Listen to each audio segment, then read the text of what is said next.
Bapak Ibu guru sekalian.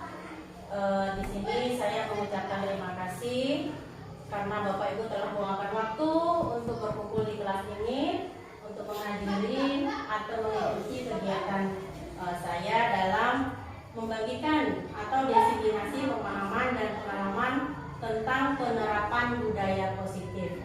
Kenapa ini harus didiseminasikan atau harus dibagikan? Yang pertama, karena inilah harapan dari paradigma pendidikan untuk paradigma pendidikan di kurikulum Merdeka yang digagas oleh Ki Hajar Dewantara.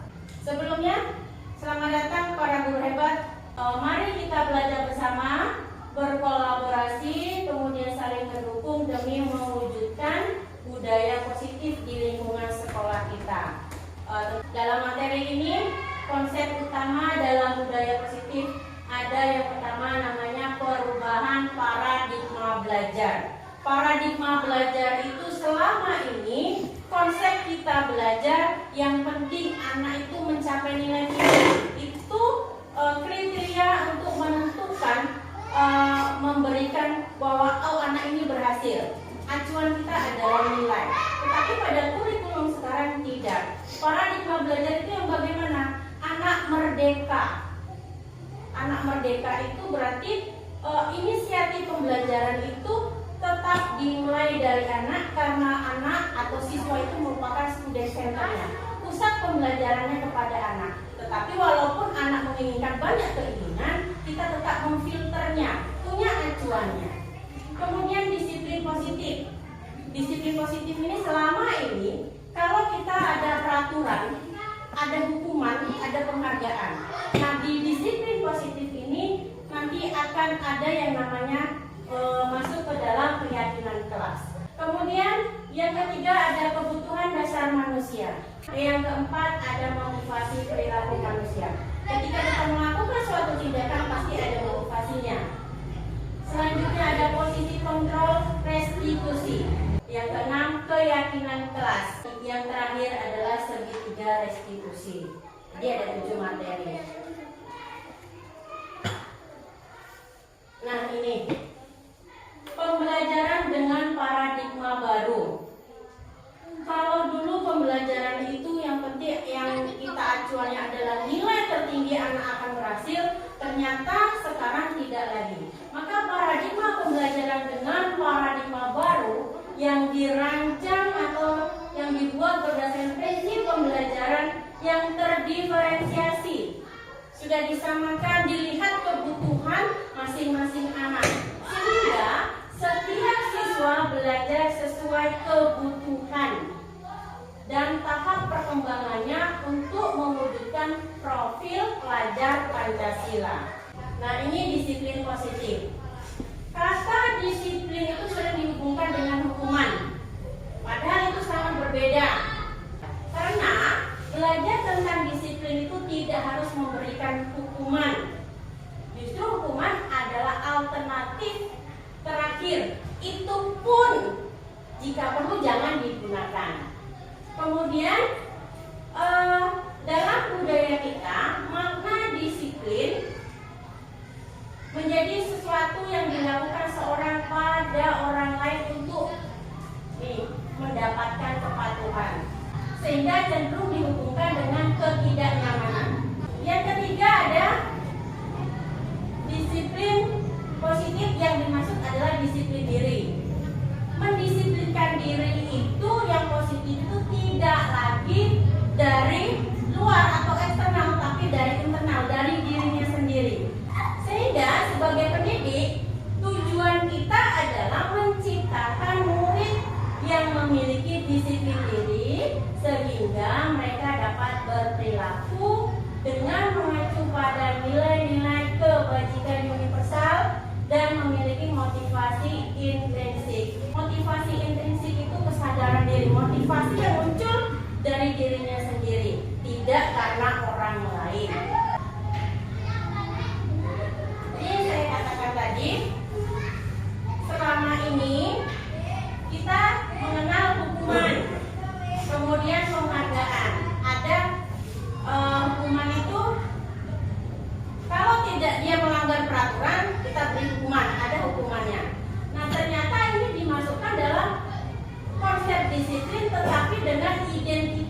gagal. Kenapa disebut gagal? Ternyata hukuman itu menyakitkan.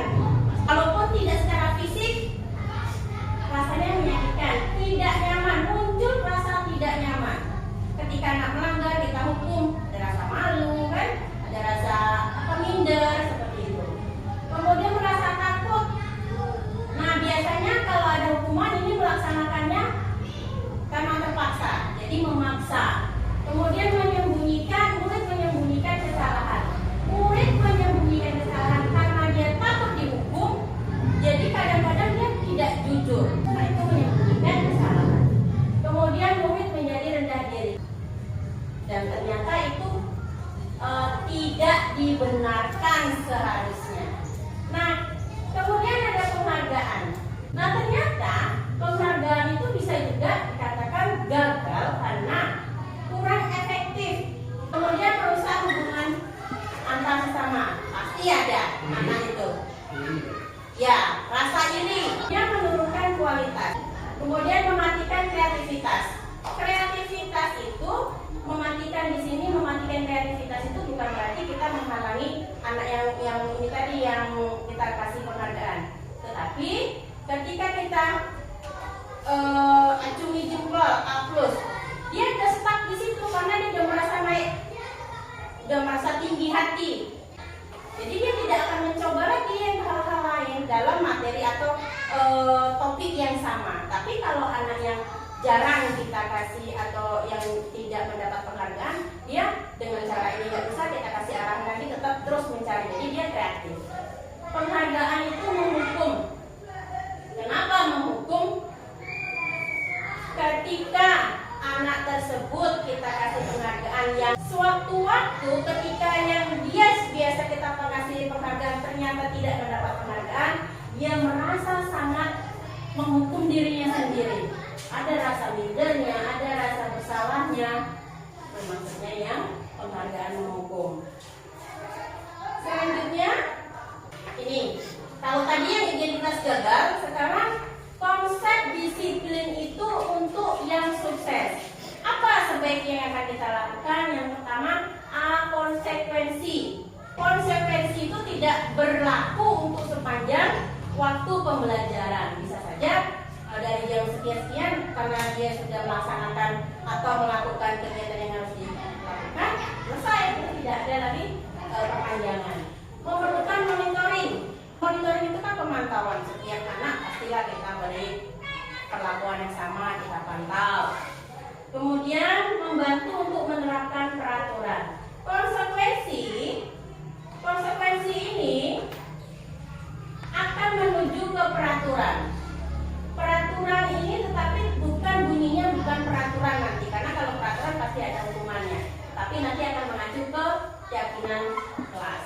Kemudian mendorong kepatuhan, karena dia konsekuensi dan sudah memahami apa yang akan dilakukan, maka dia akan patuh. Terus konsep dirinya baik. Konsep diri yang baik itu misal dia tidak lagi harus dimarah, dia tidak lagi harus disuruh-suruh, tapi memiliki kesadaran karena dia sudah mengerti apa konsekuensinya jika melakukan itu. Kemudian dibuat oleh guru dan murid. Biasanya selama ini peraturan sekolah, peraturan kelas itu guru yang membuat. Tidak meminta dari siswa maunya bagaimana. Itu kalau yang konsekuensi. Nah ini setelah konsekuensi, untuk mencapai kepatuhan harus ada dilakukan restitusi itu cara mendisiplinkan, tetapi dengan tidak menggunakan hukuman. Merupakan pilihan. Jadi kalau ada kesalahan, anak itu dikasih pilihan, kamu maunya bagaimana kalau setelah ini. Kalau tidak bisa kita tawarkan beberapa pilihan, dia mau pilih yang mana. Itu restitusi pertama. Kemudian belajar bertanggung jawab. Kalau sudah menentukan pilihan, maka dilaksanakan dengan cara bertanggung jawab untuk anak itu sendiri. Fokus pada pemecahan masalah. Kemudian muncul rasa menghormati pada diri dan orang lain. Mendorong disiplin positif tadi yang tidak lagi disuruh oleh orang lain. dirinya kuat. Kemudian, restitusi ini dibuat oleh murid. Kenapa konsekuensi dibuat oleh guru dan murid sementara restitusi dibuat oleh murid? Karena yang menentukan pilihan penyelesaian masalah itu murid. Maka dia yang harus membuatnya. Selanjutnya, ada kebutuhan dasar manusia. Yang pertama, bertahan hidup, survive. Ini pasti. Di sekolah, bertahan hidup itu siswa harus bagaimana agar bertahan tetap di sekolah gitu kan, tentunya belajar. Yang kedua, kasih sayang dan rasa diterima, ini pasti. Kemudian yang ketiga ada penguasaan, aktualisasi.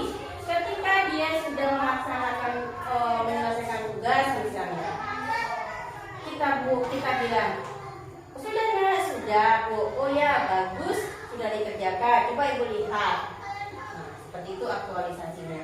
Selanjutnya motivasi perilaku manusia. Motivasi itu adalah dorongan yang timbul pada diri atau seseorang secara sadar dan tidak untuk melakukan suatu tindakan dengan tujuan tertentu. Ada 3 motivasi perilaku manusia. Yang pertama ini, untuk menghindari ketidaknyamanan. Apa yang dilakukan? Mempertimbangkan apa yang akan terjadi apabila saya melakukan sesuatu. Nah, untuk menghindari ketidaknyamanan itu, maka dia melakukan perilaku, yaitu datang dengan cepat atau tepat waktu, melaksanakan piket seperti itu. Yang kedua, untuk mendapatkan imbalan. Apa yang dilakukan? Dengan mempertanyakan apa yang akan saya lakukan, apa yang saya peroleh jika saya melakukan sesuatu. Kalau imbalan atau penghargaan, pastilah kita pada anak-anak pasti gitu juga. Kalau aku mengerjakan ini betul semua, pasti dapat 1 dapat hadiah. Misalnya kalau aku juara 1 dapat hadiah. Yang ketiga, untuk menjadi orang yang mereka inginkan dengan diri sendiri dengan nilai-nilai yang mereka percaya. Ini saya bilang tadi, pendekatan restitusi. Pendekatan restitusi itu adalah sebuah cara untuk menanamkan disiplin positif pada murid. Nah, pengertian restitusi itu proses menciptakan kondisi bagi murid untuk memperbaiki kesalahan mereka sehingga mereka bisa kembali pada kelompok mereka dengan karakter yang kuat tanpa memberi hukuman. Nah, ciri-cirinya apa? Bukan menebus kesalahan, namun belajar dari kesalahan. Yang kedua, memperbaiki kesalahan. Yang ketiga, merupakan tawaran atau pilihan, bukan paksaan. Kemudian menentukan untuk melihat ke dalam diri sendiri. Ada 5 posisi kontrol kita sebagai guru. Penghukum, ini saya dulu. Guru sebagai penghukum, saya betul itu. Karena kalau kita anak salah, saya hukum. Walaupun kadang hukumannya itu bukan fisik ya. Kemudian ada pembuat rasa bersalah. Kalau ini contoh yang saya buat, ibu gurunya itu udah mungkin macam-macam ngomong kan, anak itu merasa tersudutkan. Maka apa yang dijawab anak itu? Haruskah saya dimarahi terus, Bu? Maka disitulah guru itu sebagai pembuat rasa bersalah. Kemudian yang di bawah dulu pemantau. Pemantau itu yang seperti di gambar, dia mengelilingi siswa, melihat siswa, itu memantau. Kemudian yang keempat ada sebagai teman. Nah, sebaiknya kita sebagai teman ini mengajak bicara, ada waktu-waktunya, kita istirahat, mendengarkan mereka bercerita. Kemudian manajer, apa yang dilakukan? Yang pertama itu dia menstabilkan kesalahan, identitas kesalahan anak. Misal anak salah gitu kan. Nah, ketika anak salah itu, dia tidak lagi kamu udah begini, tapi ditanya apa yang kamu lakukan. Kalau dia, saya begini Bu, saya memecahkan kaca misalnya. Nah, ya sudah, yang penting kamu sudah tahu kesalahan kamu. Terus setelah ini mau bagaimana? Jadi tidak ada kata-kata yang menyakitkan bagi anak. Nah, kita sebagai guru sebaiknya di posisi teman dan manajer. Jadi kita mendengarkan cerita, mendengarkan keluh kesah anak. Nah, di sinilah posisi manajer inilah yang nantinya posisi guru yang diidamkan oleh seluruh murid atau siswa. Keyakinan kelas, mengapa keyakinan kelas? Mengapa bukan peraturan kelas? Bagaimana bentuknya? Keyakinan kelas bersifat lebih abstrak daripada peraturan. Tapi kalau pada keyakinan kelas kita tulis bukan lagi menggunakan kata tidak atau jangan. Maka yang tidak boleh membuang sampah sembarangan diganti dengan buanglah sampah pada tempatnya. Tidak boleh ribut, maka di keyakinan kelas diganti dengan menjaga ketertiban dan keamanan. Pernyataan keyakinan kelas hendaknya dibuat dalam kalimat positif. Ya, seperti tadi tidak menggunakan kata tidak dan kata jangan untuk keyakinan kelas. Nah, ini yang disebutkan segitiga restitusi tadi. Validasi, ada 3 tindakan ketika melakukan restitusi atau pendekatan untuk mendisiplinkan siswa. Ini yang pertama ya Bu ya, Bapak Ibu, ini yang pertama menstabilkan identitas. Kalau anak salah diberikan ilustrasi atau kejadian yang sudah pernah terjadi, tapi semua orang pasti pernah melakukan kesalahan. Nah, baru dia masuk ini. Setelah melakukan kesalahan itu, dia kan punya alasan tuh. Kenapa dia melakukan itu? Kalau disebutkan, misal dia datang terlambat, kita tanya dulu, apa yang sudah kamu lakukan? Saya datang terlambat misalnya. Nah, alasannya ditanya, kenapa terlambat? Mungkin dia punya alasan. Dari alasan itulah kita buat adakan cara yang efektif untuk mendapatkan apa yang kamu butuhkan. Kemudian ini menyatakan keyakinan. Katanya, apakah yang sudah kamu lakukan itu melanggar kesepakatan kelas yang sudah dibuat atau keyakinan kelas yang sudah dibuat. Kemudian kalau dia bilang iya, tentu kedepannya kamu harus bagaimana. Kalau sudah dibilang, nah saya harus bangun pagi, menyiapkan dari malam perlengkapan kelas sekolah. Terus kalau sudah melakukan itu semua, kedepannya kamu akan menjadi orang apa, orang menjadi seperti apa. Nah, sekarang kita disuruh belajar melatih kesabaran untuk melakukan segitiga restitusi ini. Guru diharapkan dapat memposisikan dirinya sebagai manajer. Berarti tadi sebagai manajer itu tidak lagi memberikan hukuman, tetapi menanyakan kesalahannya apa, mengakui bahwa kesalahan itu bisa dilakukan oleh siapa saja, kemudian alasan melakukan kesalahan apa, kemudian maunya bagaimana untuk memperbaiki kesalahan itu. Setelah anak itu memilih untuk memperbaiki kegiatan kesalahan itu, setelahnya itu akan menjadi apa kalau sudah melakukan budaya positif tadi. Itu yang posisi manajer. Jadi mengajukan pertanyaan yang bermakna. Kemudian dengan demikian harapannya murid akan menjadi lebih disiplin, mandiri, percaya diri dan bertanggung jawab. Terakhir, terima kasih atas waktunya. Demikian pemaparan saya. Saya ucapkan terima kasih. Assalamualaikum warahmatullahi wabarakatuh. Assalamualaikum warahmatullahi wabarakatuh.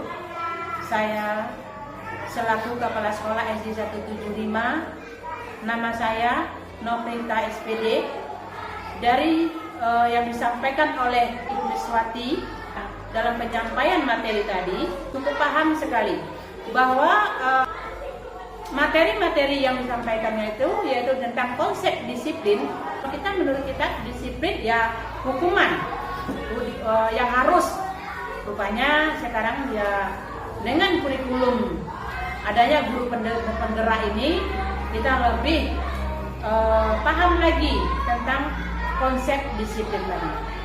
Maka insya Allah ya dapat diterapkan oleh Ibu Miswati di sekolah SD 125 ini, terutama bagi guru yang lain, dan bisa menjadi support untuk guru lain. Dengan ini untuk menerapkan budaya positif tadi terutama tentang keyakinan kelas dan pendekatan restitusi tadi. Dan harapan saya untuk Ibu Miswati sebagai guru penggerak yang baru pertama di SD 175 menjadi motivasi jangan untuk guru lain dan membawa dampak positif untuk murid SD 175. Dan mudah-mudahan murid SD 175 lebih maju lagi. Dan untuk guru yang lain, saya berharap mudah-mudahan dia termotivasi dengan adanya guru penggerak ini. Rupanya banyak sekali ilmu yang didapatkan dari guru penggerak dan manfaat-manfaatnya. Itu saja yang dapat saya sampaikan. Dari tanggapan saya akhiri. Assalamualaikum warahmatullahi wabarakatuh.